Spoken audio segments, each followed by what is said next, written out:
الحمدللہ رب العالمین، الصلاۃ والسلام علی سید المرسلین، خاتم النبیین، رحمت للعالمین، قاسم محمد۔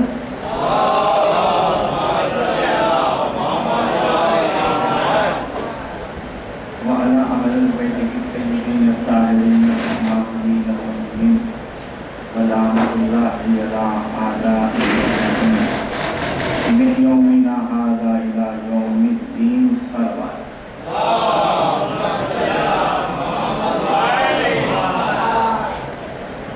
أما بعد فقد قال الله تبارك وتعالى في محكم الكتاب المبين، بسم الله الرحمن الرحيم، ان الدین عند اللہ الاسلام، صلوات پڑھے محمد۔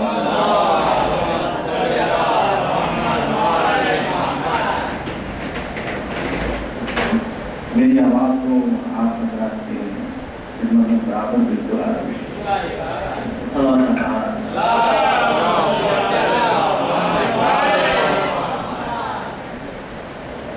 عزیزان محترم،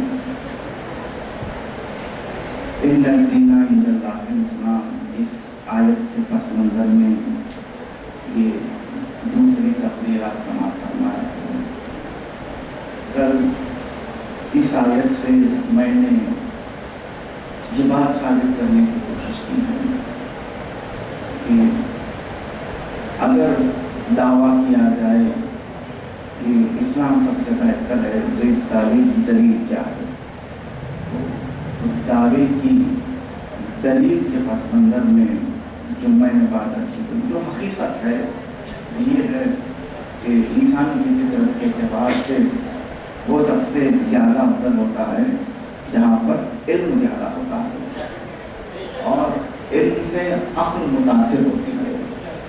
علم کمال ہے جس سے عقل متاثر ہوتی ہے، اور جس کسی سے بھی آپ پوچھیں، خواہ وہ کسی بھی فرقے سے تعلق کیوں نہ رکھتا ہو اور کسی بھی مذہب سے کیوں نہ تعلق رکھتا ہو، یا اس کا کوئی مذہب ہی نہ ہو بلکہ وہ دہریہ ہو، اس سے بھی اگر پوچھا جائے کہ دو شخص تیرے سامنے ہیں، ایک کے پاس علم زیادہ ہے، ایک کے پاس علم کم ہے، بتا کون زیادہ افضل ہے، کون بہتر ہے؟ تو وہ یہی کہے گا کہ جس کے پاس نالج زیادہ ہے، علم زیادہ ہے، وہ سب سے افضل ہے۔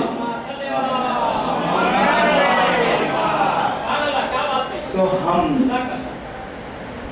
جو یہ دعوے کی جو دلیل ہے، اس دلیل میں یہ پیش کرتے ہیں کہ اللہ نے جو یہ اعلان کر دیا کہ ان الدین عند اللہ الاسلام، صرف دین اللہ کے نزدیک اسلام ہے۔ جب اسلام ہے، اللہ نے کہہ دیا تو اس دعوے کے ساتھ دوسرے ادیان کی تردید ہو رہی ہے، یعنی انہیں رد کیا جا رہا ہے، ایک کو مانا جا رہا ہے، کوئی کچھ ہے ہی نہیں، جو بھی ہے دین اسلام ہے، یہ اللہ نے کہا۔ اور اس کی دلیل بنیں گے ذات محمد، اس کی دلیل بنے گی ذات مولائے کائنات، اس کی دلیل بنے گی ذات شہزادی الکونین، صلوات پڑھے۔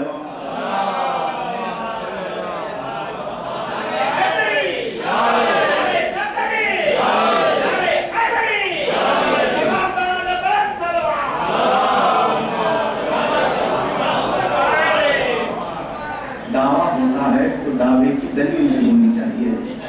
دعویٰ بنا دلیل کے صرف لفظی ہے، کوئی حقیقت نہیں ہے۔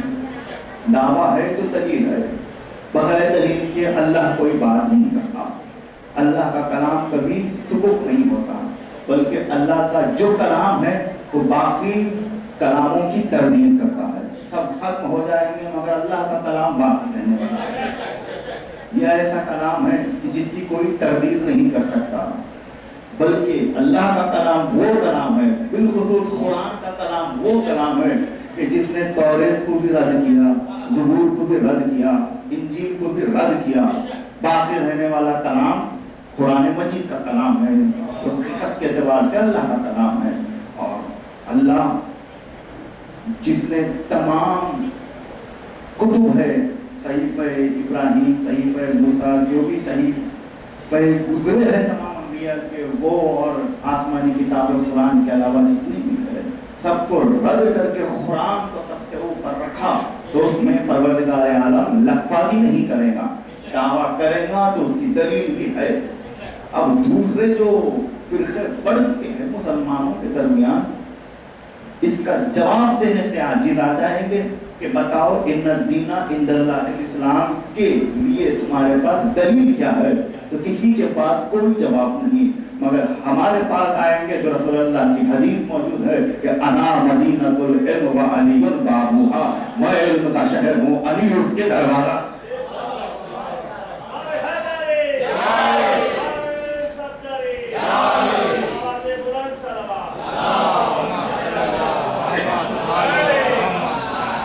رسول اللہ کی حدیث موجود ہے کہ علم چاہتے ہو تو علی کے در پر آؤ، اور مولا کلمہ نے بیان بھی یہ کر دیا ہے کہ جو صفت بتائی ہے مولا کائنات نے کہ نحن علماء، ہم علماء ہیں، شیعتہ طالب، یعنی شیعہ جو ہوتے ہیں وہ طالب علم ہوتے ہیں۔ تو دیکھیے آپ جتنے بھی موجود ہیں وہ سب طالب علم ہیں، میں بھی طالب علم ہوں۔ علماء کون ہیں؟ 4 معصومین ہیں۔ بہرحال اس کے پس منظر میں گفتگو ہو چکی ہے، اور یہ بھی گفتگو ہو چکی ہے کہ ایک صفت جو مولا کائنات نے کوالٹی جو بتائی ہے وہ یہ بتائی ہے کہ میرے چاہنے والے، میرے شیعہ صاحب عقل ہوتے ہیں، صاحب عقل ہوتے ہیں۔ تو یہاں پر اس جملے کو میں مکمل کرتے ہوئے آگے بڑھوں کہ صاحب عقل یقیناً مولا علی کے چاہنے والے۔ کل کی گفتگو مجھے پھر سے دہرانی نہیں ہے، کل میں نے ثابت کر دیا کہ کیسے صاحب عقل ہم ہوتے ہیں۔ المختصر یہ کہ امام رضا نے فرمایا، صلوات پڑھے محمد، بہترین ہادی کو چننا اس بات کی دلیل ہے کہ تم صاحب عقل ہو۔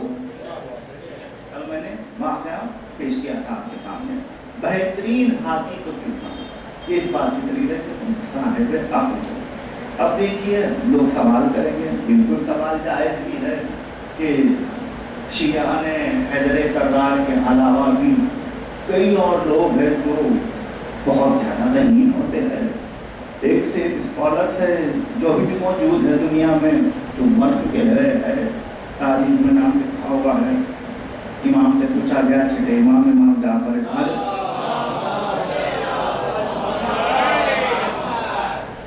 ان سے امام سے جب پوچھا گیا مولا جو یہ بات رکھی گئی کہ بہترین ہادیہ نے اپنے رہبر کو صحیح طریقے سے، جو حق کی راہ سے اور جو بالکل حق ہے جو رہبر، اسے چننا، اسے ماننا، اس کی اطاعت کرنا، اس کے تابع ہو جانا، یہ صاحب عقل ہونے کی دلیل ہے۔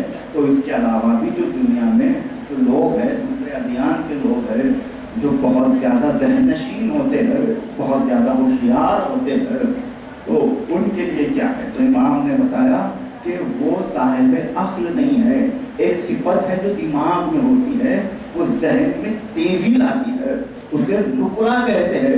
وہ نقرہ ہے، عقل نہیں ہے، وہ نقرہ ہے، عقل نہیں ہے۔ صاحب عقل ہونا صرف یہی ہے کہ ہمارے حق کو پہچاننا، ہمارے عمل پر گفتگو کرنا، ہمارے حق کو پہچاننا اور ہم پر غور کرنا، ہم پر تفکر کرنا، ہم پر تدبر کرنا، یہ اس بات کی دلیل ہے کہ تم صاحب عقل ہو۔ تو الحمدللہ یہ اعزاز ہمیں ملا ہے ماؤں کی شیر کی وجہ سے، ماؤں کی شیر کی وجہ سے یہ اعزاز ہمیں ملا ہے۔ اور ایک جملہ میرے ذہن میں آ رہا ہے کہ پروردگار عالم مرحوم ہیں، ان کے درجات کو بلند کرے، کہ علامہ ناصر عباس شہید اکثر منبر سے یہ کہا کرتے تھے کہ علی کی محبت باپ کی وراثت سے نہیں ملتی، ماں کی شرافت سے ملتی ہے۔ محبت کیا ہے؟ باپ کی وراثت سے نہیں ملتی بلکہ ماں کی شرافت سے ملتی ہے۔ تو جتنا شکر ادا کرے اپنی ماں کا اتنا کم ہے۔ بالخصوص معصوم نے فرمایا کہ اگر تم اپنے دل میں ہماری محبت کی ٹھنڈک محسوس کرو تو اپنی ماں کے حق میں دعا کرو.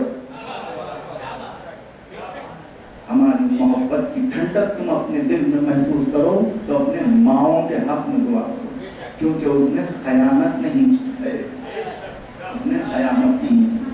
اور ایک جملہ کہہ دیا ہے رسول اللہ نے, اور یہ حدیث رکھ دی ہے سرکار اپنی مرتبت کی. آپ حضرات بات کو بھی جانتے ہیں کہ یا علی آپ سے محبت وہی کرے گا جو ولد الحلال ہو, ولد الحرام کبھی آپ سے محبت نہیں کر سکتا. ایک لائن کھینچ دی رسول اللہ نے تاریخ پر, ایک لکیر کھینچ دی, یہ کہہ دیا کہ جو ولد الحلال ہے وہی محبت کرے گا, جو ولد الحرام ہے وہ صرف دعویٰ کرے گا, محبت نہیں کر پائے گا, سب کچھ کرے گا محبت نہیں کرے گا. کیونکہ جو محبت ہے وہ پاکیزہ قلب تلاش کرتی ہے, پاکیزہ نفس. اللہ نے کہہ دیا ہے کہ آیت موجود ہے کہ انما یرید اللہ لیذھب عنکم الرجس اہل البیت ویطہرکم تطہیرا. اے اہل بیت رسول, ہم نے ارادہ کیا ہے,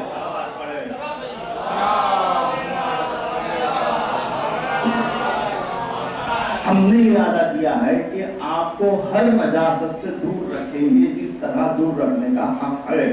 جو ولد الحرام ہے وہ ہے نجس, محبت ہے وہ ہے پاک. ولد الحرام جو ہے وہ ہے نجس, یہ محبت ہے پاک. اور مولا علی کا یہ فرمان ہے کہ میں مومن کے دلوں میں بستا ہوں, میں مومنین کے دلوں میں بستا ہوں. تو دل پاک ہونے چاہیے, نفس پاک ہونے چاہیے, تبھی تو محبت آئے گی, تبھی تو محبت آئے گی. تو جتنا اپنی ماؤں کا شکر ادا کرے اتنا کم ہے, اپنے ماں باپ کا جتنا شکر ادا کرے کم ہے. یہ انہی کی تربیت ہے. ماؤں نے اپنے دودھ میں ہمیں ولایت علی کو گھول کر پلایا ہے, گھول کر پلایا ہے. تو یہ فرش ادا پر آپ آتے ہیں. فرش ادا کے آداب ماں نے ہمیں سکھایا ہے. علم کا احترام ہے, یہ ماں نے ہمیں سکھایا ہے. یہ منبر کا احترام ہے, یہ ماں نے ہمیں سکھایا ہے. ادا خانے کا احترام ماں نے ہمیں سکھایا ہے. تابوت کا احترام ماں نے سکھایا ہے.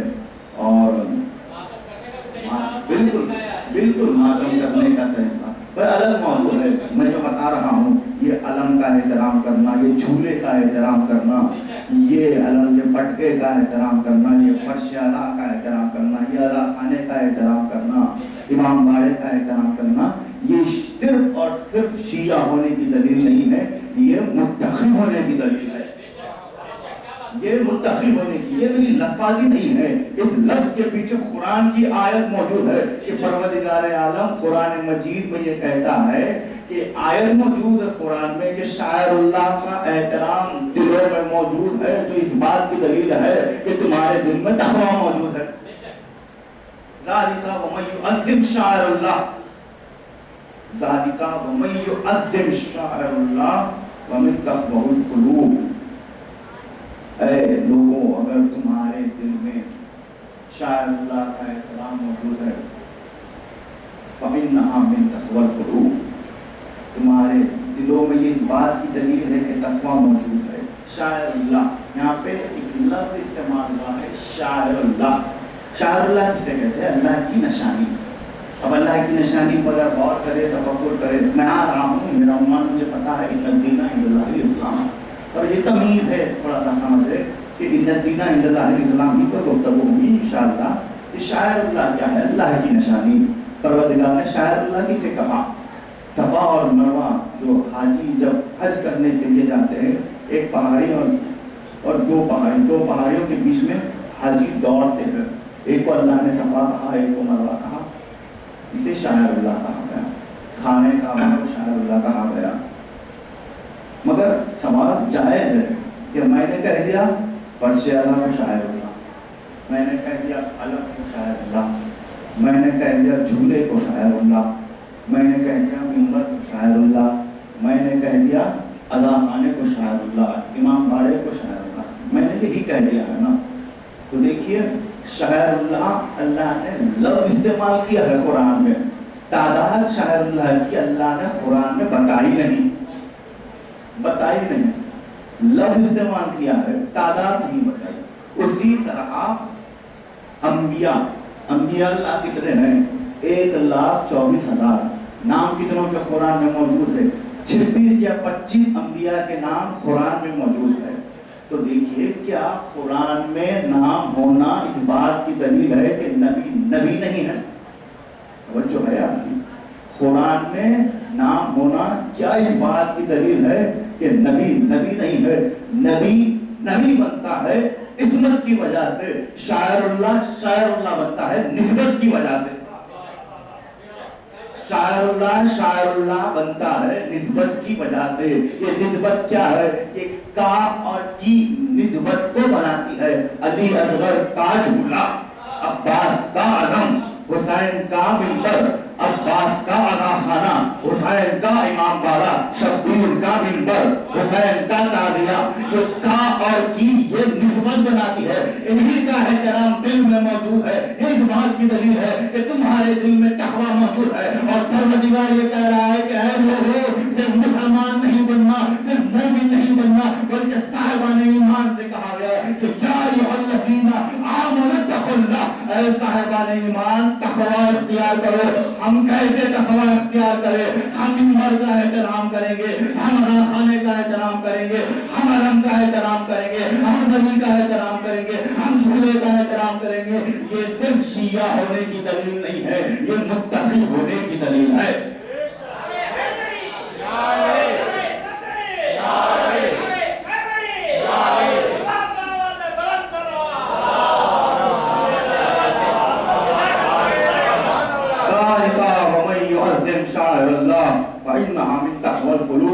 تمہارے دلوں میں یہ بات کی دلیل ہے کہ تم ابھی متقی ہو۔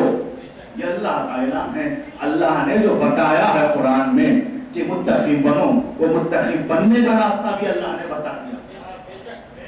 وہ متقی بننے کا راستہ بھی اللہ نے، دیکھیے بالکل کثرت عبادت میں مشغول ہو جانا تقویٰ ہے، بالکل کثرت مستحبات میں مبتلا ہو جانا یہ تقویٰ ہے۔ صرف نمازیں تقویٰ نہیں ہے، صرف مستحبات پر عمل کرنا تقویٰ نہیں ہے، یہ تقوی کو حاصل کرنے کا ایک ذریعہ ہے، یہ متقی بننے کا ایک ذریعہ ہے۔ مگر جو دلیل اللہ نے رکھ دی ہے قرآن میں کہ تمہارے دلوں میں شاعر اللہ کا احترام موجود ہے، یہ اس بات کی دلیل ہے کہ تمہارے دل میں ابھی تقویٰ موجود ہے۔ تو دیکھیے لازم ہے سب پر یہ ادا خانے کا احترام کرے، ہر ادا خانے کا احترام کرے، کیونکہ ہر ادا خانے کا احترام کرنا اس بات کی دلیل ہے کہ آپ متقی ہیں، آپ پرہیزگار ہیں۔ صلوات پڑھیں۔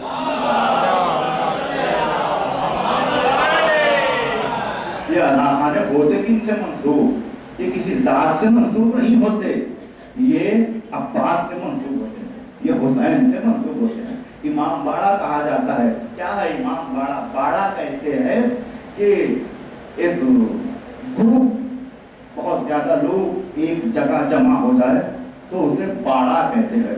امام باڑہ، امام باڑے سے مراد کیا ہے؟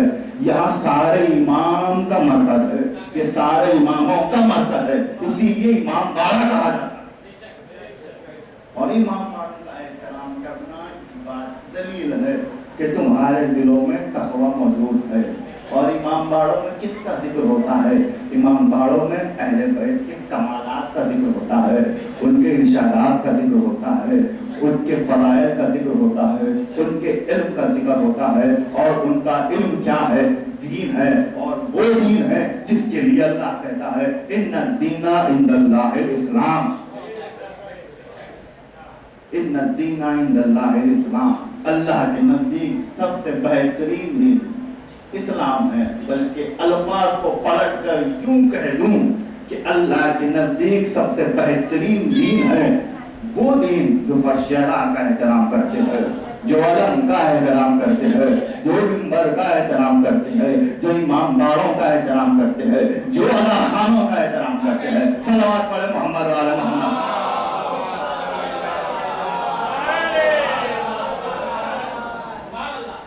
دیکھیے مومنین کرام، مسلسل جو گفتگو کل سے اور آج جو ہو رہی ہے ان الدین عند اللہ الاسلام پر، جو اللہ اللہ نے کیوں پسند کیا اس دین کو؟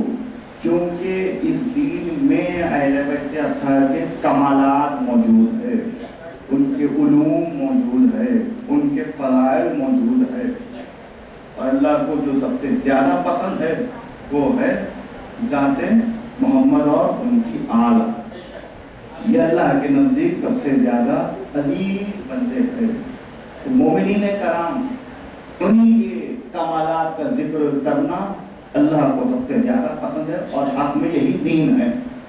ان کا علم، ان کے خطبے، ان کے واقعات، یہی دین ہے، یہی اللہ کو سب سے زیادہ عزیز ہے، اللہ کو سب سے زیادہ پسند ہے۔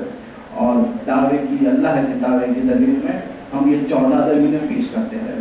ہمارے پاس دلیلیں موجود ہے، دلیلیں موجود۔ اب دیکھیے اللہ نے اعلان کر دیا ان الدین عند اللہ الاسلام، مگر رسول اللہ نے بتایا کہ یہ دعوے کی دلیل کیا بنے گی۔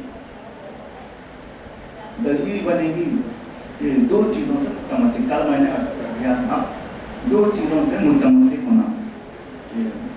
میں تمہارے رسول اللہ کی جو حدیث ہے کہ میں تمہارے درمیان 2 گراں قدر چیزیں چھوڑ کر جا رہا ہوں، ایک ہے قرآن، ایک ہے اہل بیت، دونوں سے متمسک رہو۔ یہ دونوں حوض کوثر پر میرے ساتھ رہیں گے۔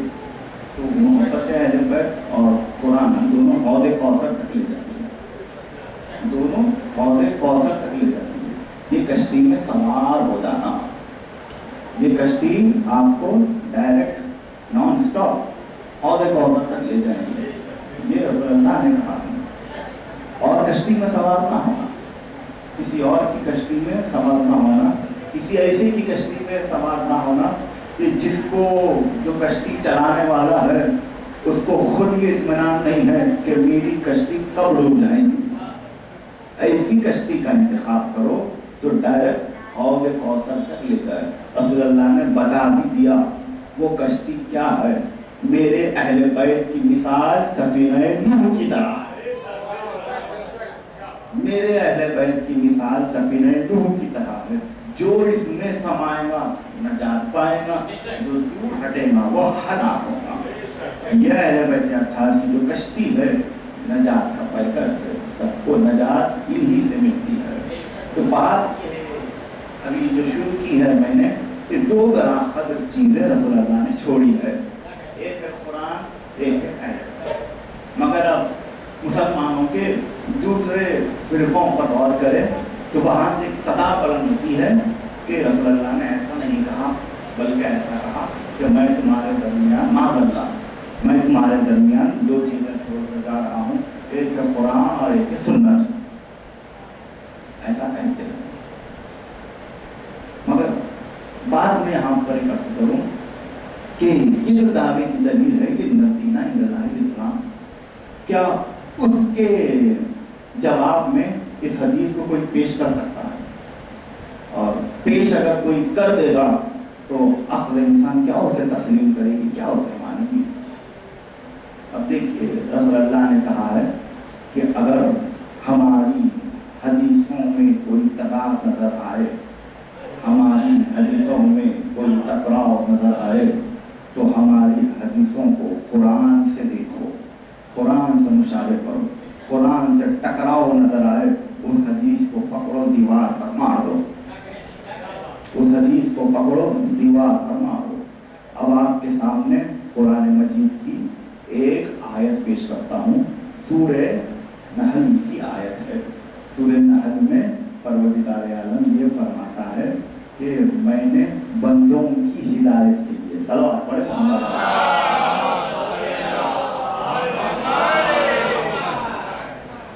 جو آیت ہے بسم اللہ الرحمن الرحیم، ثم اورثنا الکتاب الذین اصطفیٰ من عبادنا، میں نے بندوں کی ہدایت کے لیے قرآن مجید کے وارثوں کو استفاء کر دیا،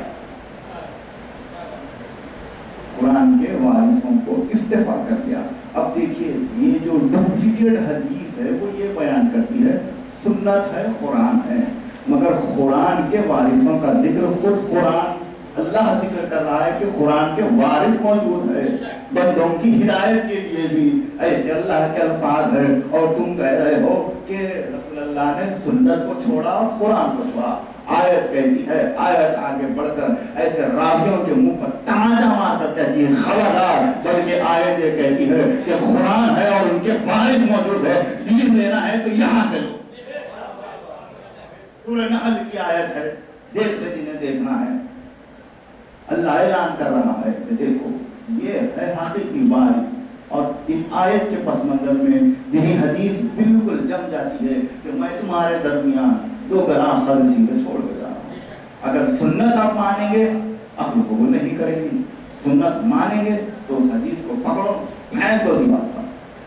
مگر اہل بیت اطہار کو اگر آپ مانیں گے تو بالکل عقل بھی تسلیم کریں گی اور شریف انسان کا ضمیر بھی تسلیم کرے گا۔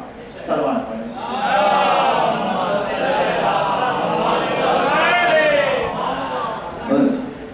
دین کی تکلیف، ان الدین عند اللہ الاسلام، بہترین دین اللہ کے نزدیک اسلام ہے۔ تو اسی کے پس منظر میں ایک واقعہ آپ کے اذہان کے لیے رکھوں، ایک واقعہ اس تقریب میں کہ مولا کائنات اپنی ظاہری خلافت کے جو ایام چل رہے تھے مولا گزر رہے تھے، ایک عیسائی مولا کے یہاں آیا۔ آنے کے بعد مولا سے کہا کہ میں راستہ بھٹک چکا ہوں، کسی مقام پر جا رہا تھا، مجھے اس راستے تک آپ پہنچا دیجیے۔ تو اس واقعے میں یہ بھی ملتا ہے کہ بہترین اخلاق کا بھی امام نے درس دیا ہے کہ کوئی بھٹکا ہوا آ کر تم سے راستہ پوچھے تو صرف راستہ نہ بتا دو، اسے منزل تک پہنچاؤ، اسے اس کی منزل تک پہنچاؤ۔ امام نے وہی کیا، چل میں تجھے اس منزل تک لے کر چلتا ہوں۔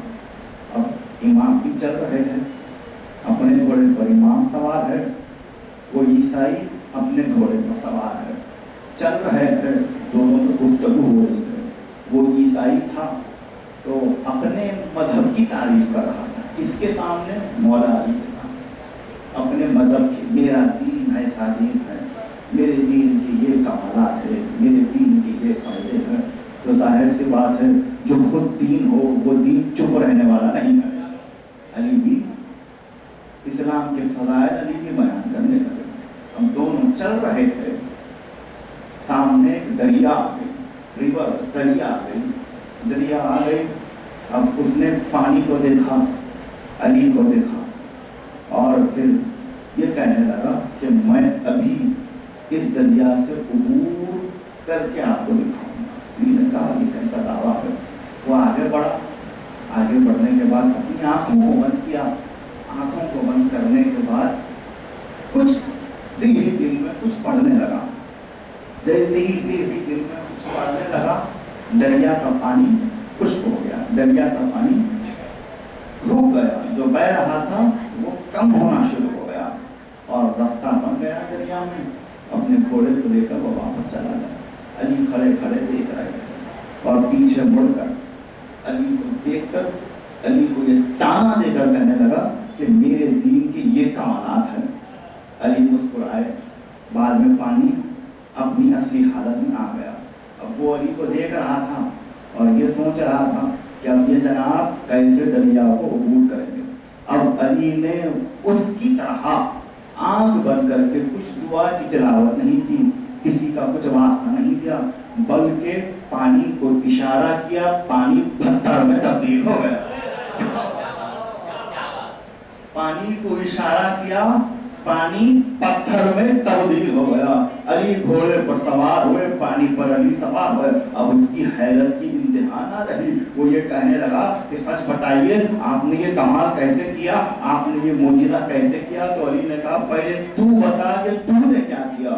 تو وہ یہ کہنے لگا میری بائبل میں، میری انجیل میں ایک ایلیا نام کی شخصیت کا ذکر موجود ہے، اور اس انداز سے موجود ہے کہ تمہیں کوئی بھی حاجت ہو تو ایلیا کا واسطہ دینا، حاجت پوری ہو جائے گی۔ جیسے ہی اس نے کہا، علی نے اپنے سینے پر ہاتھ مار کر کہا کہ تیرے انجیل میں جس ایلیا کا ذکر ہے وہ ایلیا میں ہوں۔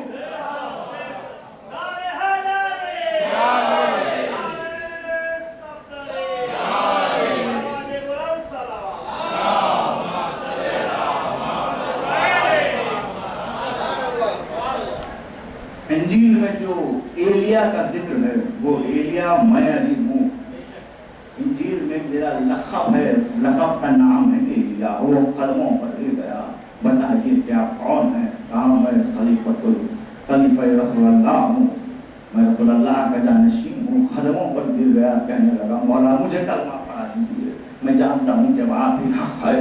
تو دیکھیے پتا یہ چلا کہ صرف تلوار کے زور پر علی نے اسلام کو نہیں پھیلایا. جھوٹ بولتا ہے تاریخ کا مورخ، یہ جھوٹا ہے، بے غیرت ہے، بددیانت ہے تاریخ کا مورخ جو یہ کہتا ہے کہ تلوار کے زور پر اسلام کو پھیلایا گیا. نہیں، اخلاق اور علم کے زور پر اسلام کو پھیلایا گیا. اس اخلاق اور علم کے زور پر ہی تو اسلام پھیلا. تبھی تو اللہ نے کہا کہ میرے نزدیک پسندیدہ دین اسلام ہے.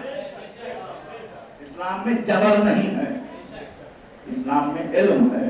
علم کے سر چشمے یہاں پر بلند ہے. تو دیکھیے اس واقعے سے ایک اور بات پتہ چلتی ہے کہ انجیل میں کیا ہے.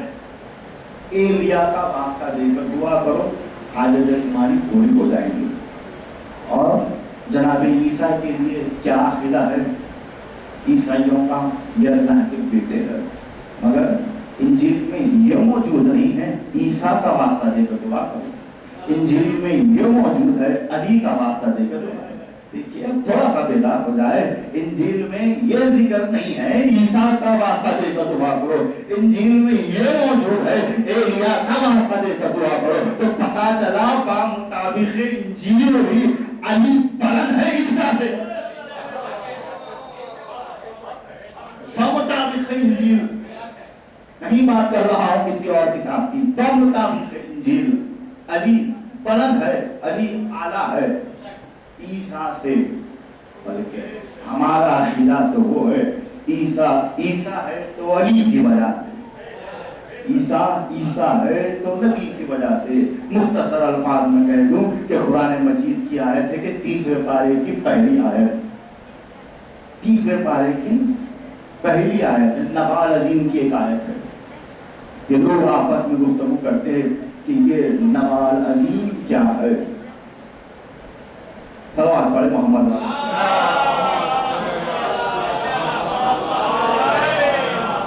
نبال عظیم آیت ہے، نبال عظیم. یہ نبال عظیم ہے کیا؟ یہ نبال عظیم کسے کہتے ہیں؟ اس کے پیچھے یہ لفظ میں اٹھا لو نبال عظیم تو مکمل تقریر صرف اسی لفظ پر ہوگی نبال عظیم کے لیے.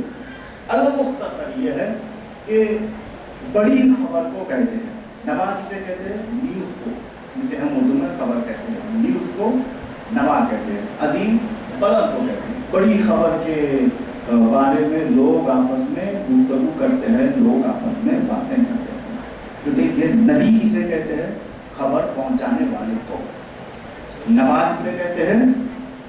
خبر کو. نبی کسے کہتے ہیں؟ عربی کے حساب سے خبر پہنچانے والے کو نبی کہتے ہیں. تو دیکھیے جس طرح علم کے بغیر کوئی عالم نہیں ہو سکتا، تقوی کے بغیر کوئی متقی نہیں ہو سکتا، اسی طرح نبال عظیم کے بغیر کوئی نبی نہیں ہو سکتا، کوئی نبی نہیں ہو سکتا. تو سب کو معرفت ہونی چاہیے نبال عظیم کے بارے میں. نبال عظیم ہے کیا؟ صفین کا میدان ہے، مولا کائنات موجود ہے اور ایک آدمی ہے جو علی کے مقابلے میں لڑنے کے لیے آ رہا ہے اور اتحادی کیے، بے غیرتی کی کہ وہ قرآن پڑھتے ہوئے قرآن کے مقابل میں آ رہا ہے، قرآن پڑھتے ہوئے قرآن کے مقابل میں آ رہا ہے اور اسی آیت کو پڑھ رہا ہے. نبال عظیم والی آیت کو وہ تلاوت کر رہا تھا. علی نے کہا، جیسے ہی اس نے کہا نبال عظیم کا ذکر کیا. علی نے کہا تو کیا پڑھ رہا ہے؟ کہا قرآن پڑھ رہا ہوں. کہا قرآن میں تو کیا پڑھ رہا ہے؟ کہا نبال عظیم والی آیت کو پڑھ رہا ہوں. کہا نبال عظیم جانتا بھی ہے کیا ہے؟ کہا نہیں جانتا کیا ہے. علی نے اپنے سینے پر ہاتھ مار کر کہا واللہ انا نبال عظیم، خدا کی قسم میں سب سے بڑی خبر ہوں، میں اللہ کی سب سے بڑی خبر ہوں. میں اللہ کی سب سے بڑی خبر ہوں. اب دیکھیے میں اللہ کی سب سے بڑی خبر ہوں. میں نے ابھی کہا ہے نا کہ علم کے بغیر کوئی عالم نہیں ہو سکتا, تقوی کے بغیر کوئی متقی نہیں ہو سکتا. اسی طرح کوئی نبی نمال عظیم کے بغیر یعنی علی کے بغیر نبی نہیں ہو سکتا. جتنے بھی انبیاء ہیں وہ نبی بنا علی کی وجہ سے.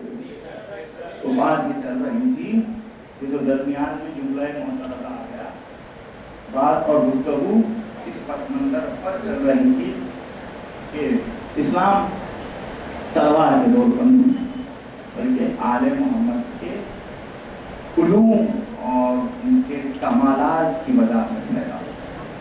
کل بھی میں نے عرض کیا تھا جو چھٹے امام کا جو واقعہ ہے, امام کے سامنے آ کر امام کو برا بلا رہا, امام خاموش.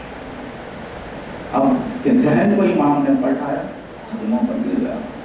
تو اسی طرح دوسرے خلیفہ کا دور چل رہا تھا اور جیسے ہی وہ دور چل رہا تھا مختلف مقدمات دربار میں آتے تھے. ایک مقدمہ ایک کیس ایسا آیا کہ ایک عورت ہے اور عورت کے ساتھ اس کے بھائیاں بھی موجود ہے, کئی بھائی سے اس کے سارے بھائی موجود ہے. بھائی کے ساتھ ساتھ اس کے چند قبیلے والے بھی موجود ہیں. اور اس عورت کے مقابل میں ایک آدمی ہے, ایک شخص ہے, نوجوان ہے, وہ ہے خلیفہ کے دربار میں آئے. عورت یہ شکایت کرتی ہے کہ خلیفہ یہ جو نوجوان ہے یہ مجھ پر تہمت لگاتا ہے, یہ مجھ پر بہتان باندھ رہا ہے کہ یہ میرا فرزند ہے, یہ میرا بیٹا ہے, جبکہ میرا نکاح ہوا ہی نہیں. جب نکاح ہوا ہی نہیں تو اولاد کہاں سے ہوگی, یہ مجھ پر الزام لگا رہا ہے. جب خلیفہ نے اس نوجوان سے پوچھا کہ تو کیا کہتا ہے, تو وہ یہی کہنے لگا کہ میں انہی کا فرزند ہوں, میں انہی کے بدن سے پیدا ہوا ہوں. اب دیکھیے شریعت کیا کہتی ہے. شریعت اس مسئلے میں یہ کہتی ہے گواہ پوچھو. عورت سے کہا کیا تیرے پاس کوئی گواہ ہے؟ میرے سارے بھائی گواہ ہیں, میرے سارے قبیلے والے گواہ ہیں, سب نے گواہی دے دی. اس نوجوان سے پوچھا گیا بتا تیرے پاس کوئی گواہ ہے؟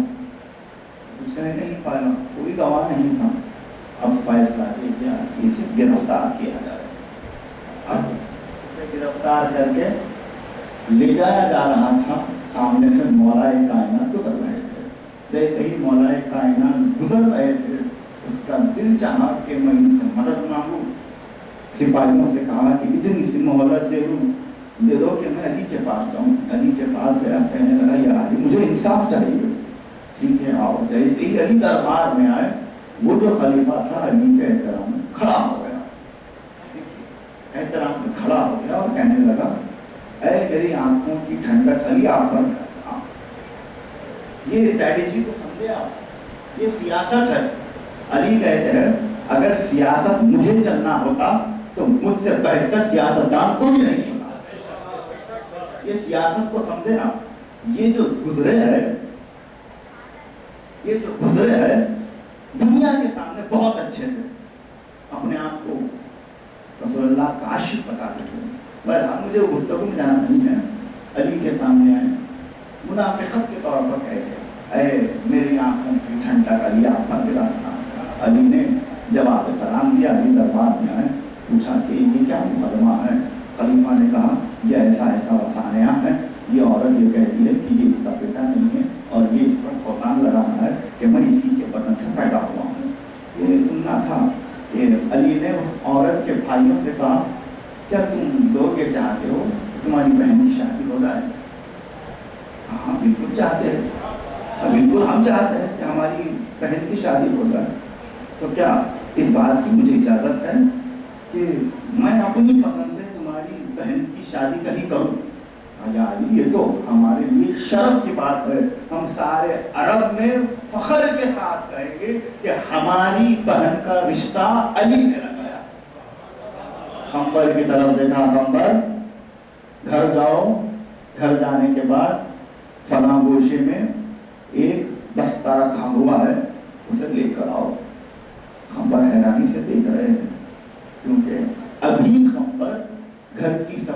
کر کے واپس پڑھ رہے تھے اور علی کہہ رہے ہیں وہاں بستہ رکھا ہوا ہے وہ لے کر آؤ.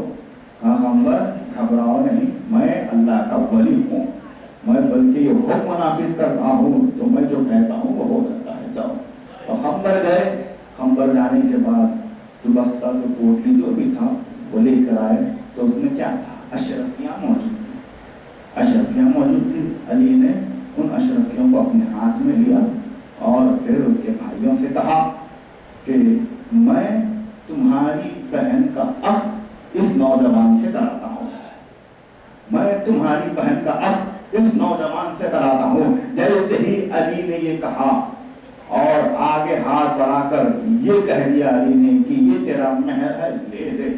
اور بعد ازاں وہ خدموں پر عورت گر گئی، کہنے لگی یا علی اس سے بڑا گناہ مجھ سے ہو ہی نہیں سکتا، میں دنیا کی لالچ کے چکر میں آ گئی تھی، مجھے میرے بھائیوں نے بھیجا دیا تھا، بھٹکا دیا تھا، یہ میرا ہی فرزند ہے اور فرزند سے نکاح ہو نہیں سکتا. علی نے اس طریقے سے یہ فیصلہ کر دیا اور خدموں پر علی کے گر گئی. علی نے کہا اب بتا کیا سنا یہاں کیا بن گیا ہے. عورت نے یہ کہا کہ میرا شوہر گزر چکا ہے اور میرے بھائیوں نے اس کی ساری جائیداد کو حاصل کرنا چاہا اور مجھ سے یہ کہا کہ تیرے بیٹے کو تو خارج کر دے، اپنا فرزند ہونے سے خارج کر دے تو وہ جائیداد سے محروم ہو جائے گا، ساری جائیداد ہمیں مل جائیں گی. اسی لیے میں نے یہ سارا پروگرام پلان کیا. علی نے آ کر فیصلہ صادر کر دیا. تو آپ مجھے بتائیے ایسے فیصلے وہی کر سکتا ہے جو باطن سے واقف ہو، ایسے فیصلے وہی کر سکتا ہے جو باطن سے واقف ہو. ظاہر سے باطن، ظاہر سے واقف ہونے والا ایسے فیصلے خدا کی قسم نہیں کر سکتا. اسی لیے حق نافذ کرنے کا حکم صرف ایمان کو ہے، رد کرنے کا اور فیصلہ دینے کا اختیار صرف معصوم کو ہے، ان سے ہٹ کر اور کسی کو نہیں ہے. کیونکہ جو علم ان کے یہاں ہے وہ کسی کے پاس نہیں ہوتا، کیونکہ اللہ نے ان کو ان کی جبلت میں رکھ کر، آسان الفاظ میں کہہ دوں، اللہ نے ان کو ان کی فطرت میں رکھ کر دنیا میں بھیجا. ظاہر اور باطن سے ائمہ علیہ السلام بخوبی واقف ہوتے ہیں، ایسے واقف ہوتے ہیں کہ علم ان کی جبلت میں ہے، ان کی فطرت میں ہے، علم ان کی فطرت میں ہے.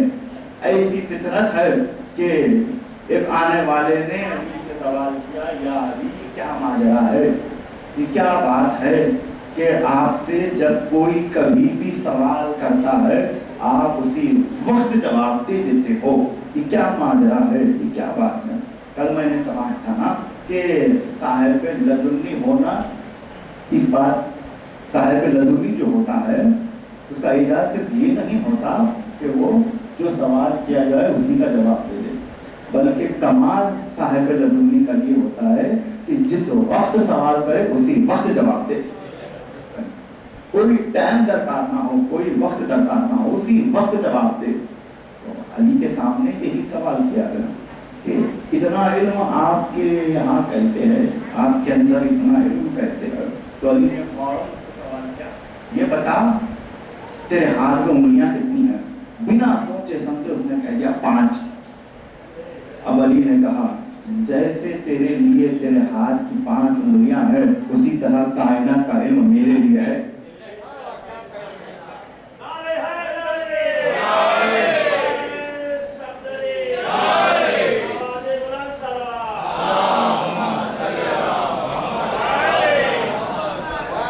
ویسے ہی میرے لیے کائنات کا علم ہے. یہ علی کا در ہے. علم چاہتے ہو اس در پر آؤ، عبادت چاہتے ہو تو اس در پر آؤ، عبادتوں میں خلوص چاہتے ہو تو اس در پر آؤ، نمازوں میں لذت چاہتے ہو تو علی کے در پر ملے گی. شریعت تمہیں علی کے در پر ملے گی. شریعت کو وقار علی کے در سے ملے گا. شریعت کو عزتیں ملیں گی تو علی سے ملیں گی. دین ملے گا تو علی کے در سے ملے گا. اسلام ملے گا تو علی کے در سے ملے گا.